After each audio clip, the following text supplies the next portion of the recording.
Yeah, welcome in. Welcome back to another episode of the Format Podcast. Got a pretty interesting show for you here today, and look forward to talking some football. I know it's been a lot of basketball lately, but hey, we're in the thick of the NBA playoffs, so we definitely got to talk about that. And the league is giving us a ton of stories, but so is the NFL. But before we get to that, you know what we got to do. If you haven't already, go ahead, click that subscribe, that like, and that notification bell on your screen here on YouTube. Make sure you can get alerted and you stay up to date on whenever we come out with new content.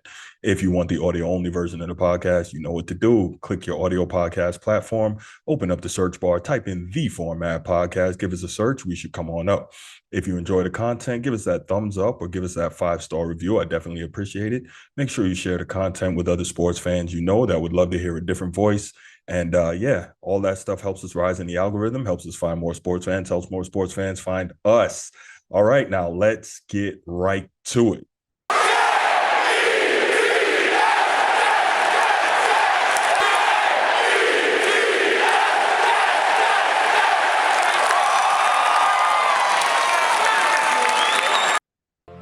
So it's finally done. We've been hearing for months about the trade rumors between the New York Jets and the Green Bay Packers for the services of one Aaron Rodgers, who is, a lot of people say is the greatest thrower of football of all time. Definitely could argue that. There's a lot of guys who might want to dispute that. Your Pat Mahomeses, your Dan Marinos, your Brett Favre's, your John Elway's, Andrew Luck, maybe. There's a lot of guys who might want to argue that greatest thrower of football of all time title.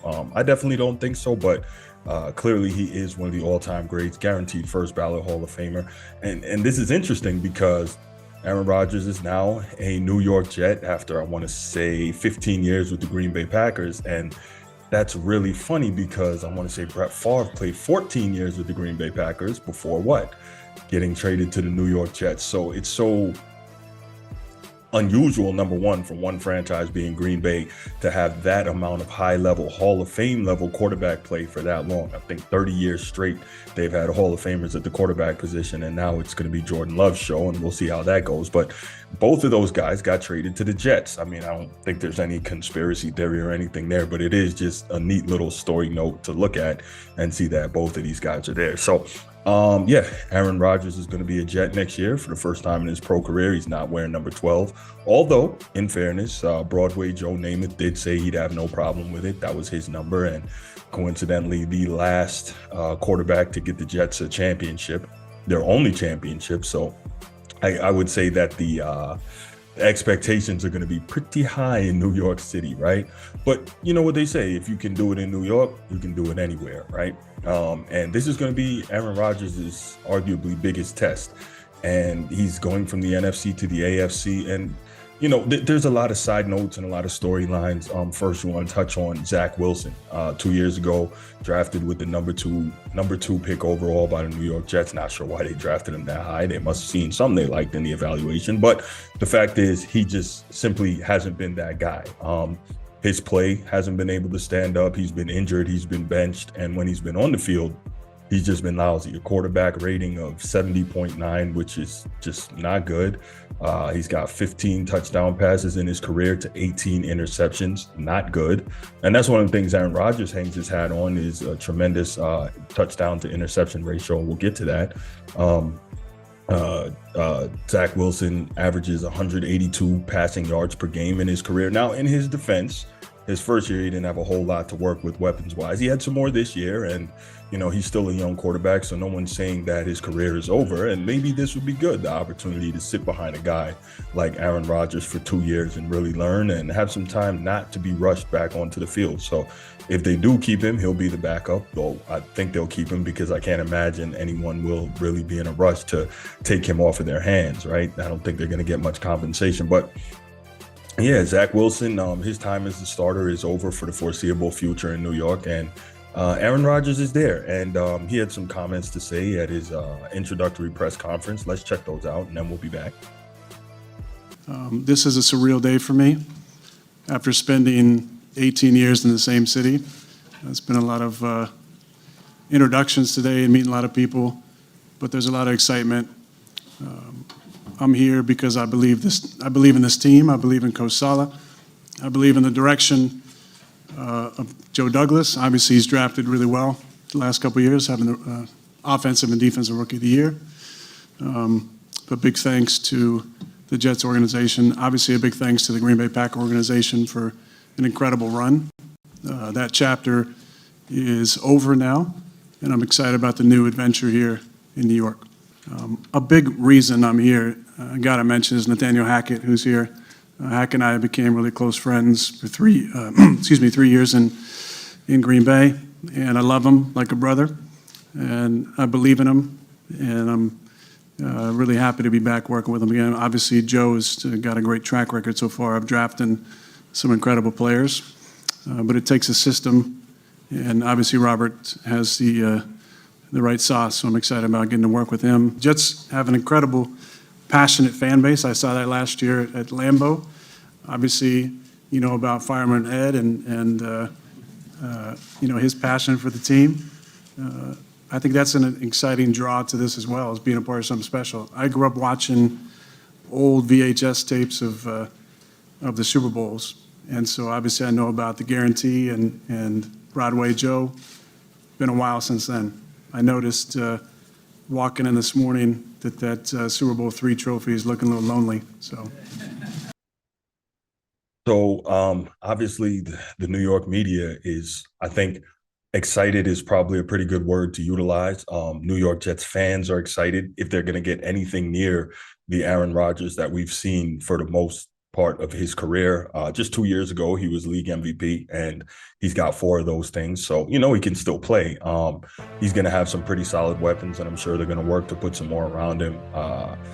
This is going to be interesting. I want to see kind of how he fits in there. One of the biggest things I want to see when it comes to Aaron Rodgers, he's a guy who's been kind of snarky, and he's been pretty slick at the lip with a lot of things he's had to say to the media, etc. And you can get away with that in Green Bay, Wisconsin, right? But now he's stepping into the lion's den of one of the toughest media markets in the country, if not the toughest media market in the country.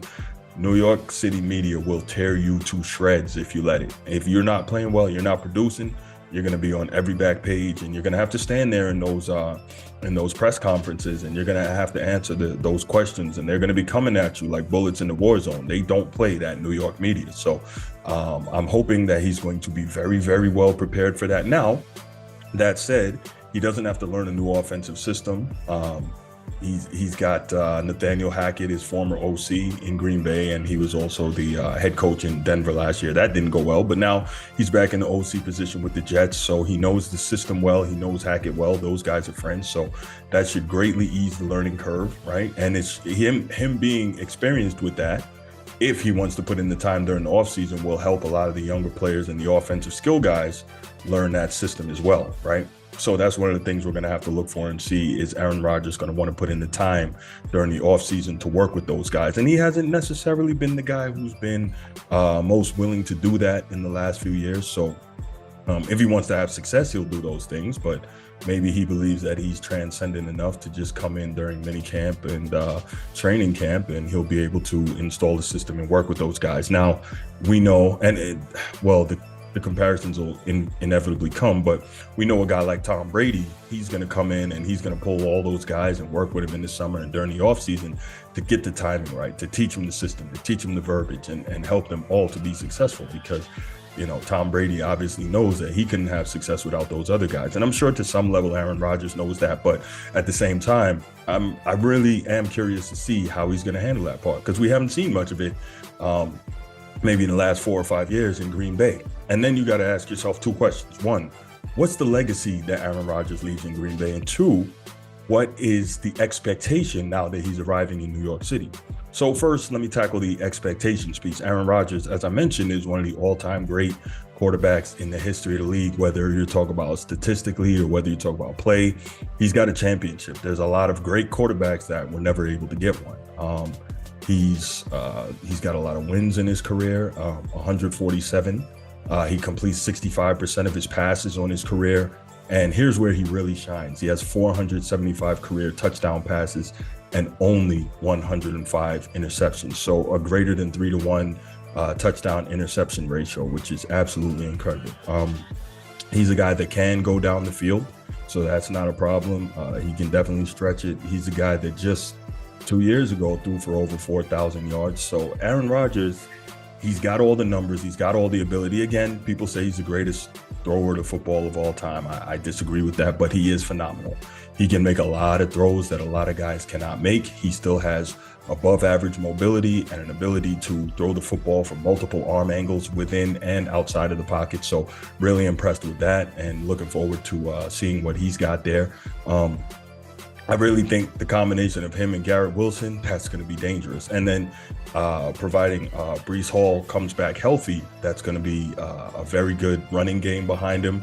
We know that Robert Saleh is going to have his guys fired up and playing outstanding defense. That's his calling card. So this is going to be really, really neat. I'm definitely looking forward to seeing it.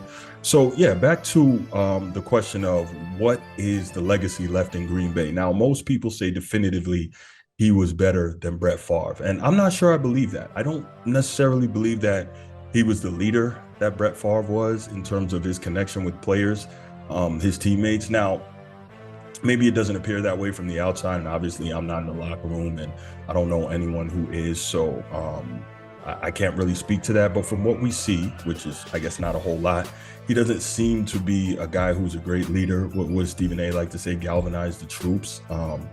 And so, I see him and I wonder, is he a great leader? Like Brett Favre seemed like a good old boy, right? A guy who is, kind of just down with everybody. He's, an aw shucks, Southern guy.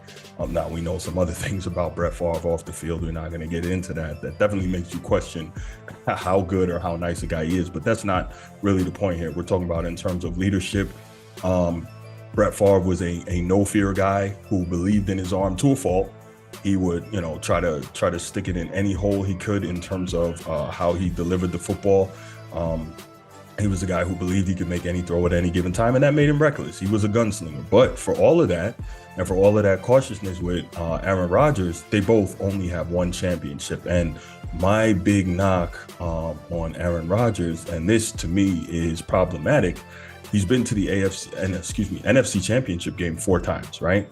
And he only has 1 win in those 4 appearances, and his QBR, his passer rating in those are 78, which is 25 points below his career average of 103, right?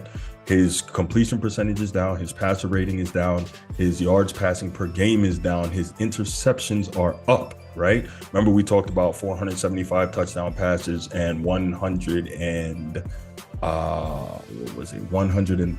let me check that, 103 career interceptions, right? 105, I'm sorry, 475 touchdowns and 105 interceptions. So now we look at it, right? His claim to fame, touchdown to interception ratio in the NFC Championship game. What is he?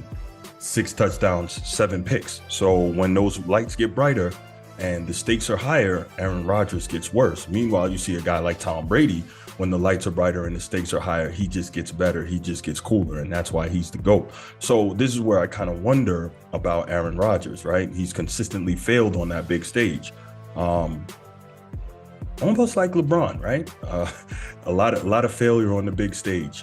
So when that's the case, I don't know. Now, what I will say, huge difference. LeBron has made it to the finals 10 times, and Aaron Rodgers has made it to 1 Super Bowl. So, not apples to apples there at all. But the point is, for a guy who is supposed to be as transcendent as they say he is, and again, they make a lot of excuses for him, and they talk about the fact that his defense often let him down, and there are numbers to support that. But at the same time, if you're that guy and you're as great as they say you are, you got to step up, and all your numbers seem to go down in those big game playoff situations. So can't blame it all on the defense, right? But anyway, Aaron Rodgers is still an all-time great. He's going to be a first ballot Hall of Famer. There's no question about that.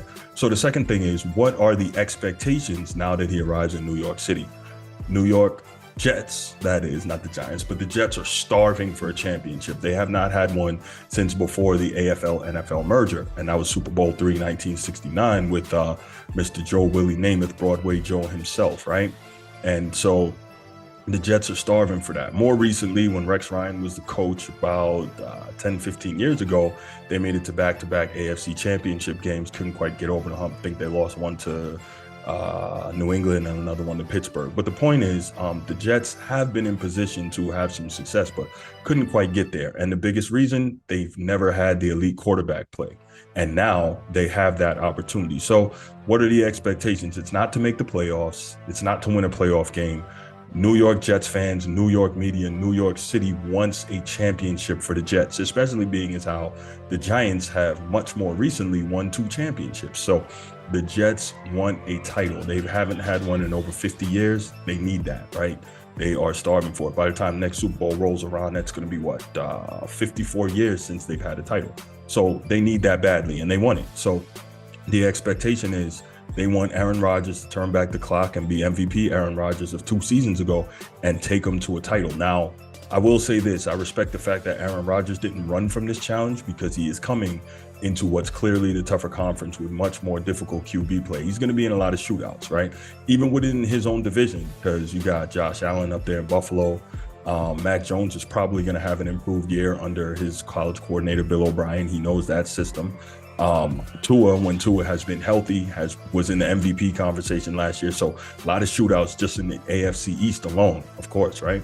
And then you expect Russell Wilson to improve with Sean Payton out there in Denver. You got Justin Herbert. You have Patrick Mahomes, of course. You got Joe Burrow in Cincinnati. Like, you got Trevor Lawrence down here in Florida in the AFC South. There's a lot of elite quarterback play in the AFC. So this is going to be tough. If Lamar Jackson returns to Baltimore, you got to deal with him.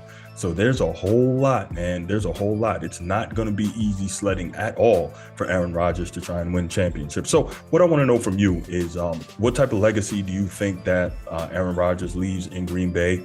Do you think he's the greatest thrower of the football of all time? And finally, what are your expectations for him with the New York Jets? All right, leave your comments in the comment section. Can't wait to read them and respond to you. And I'll be back next episode. And I'm out. Peace.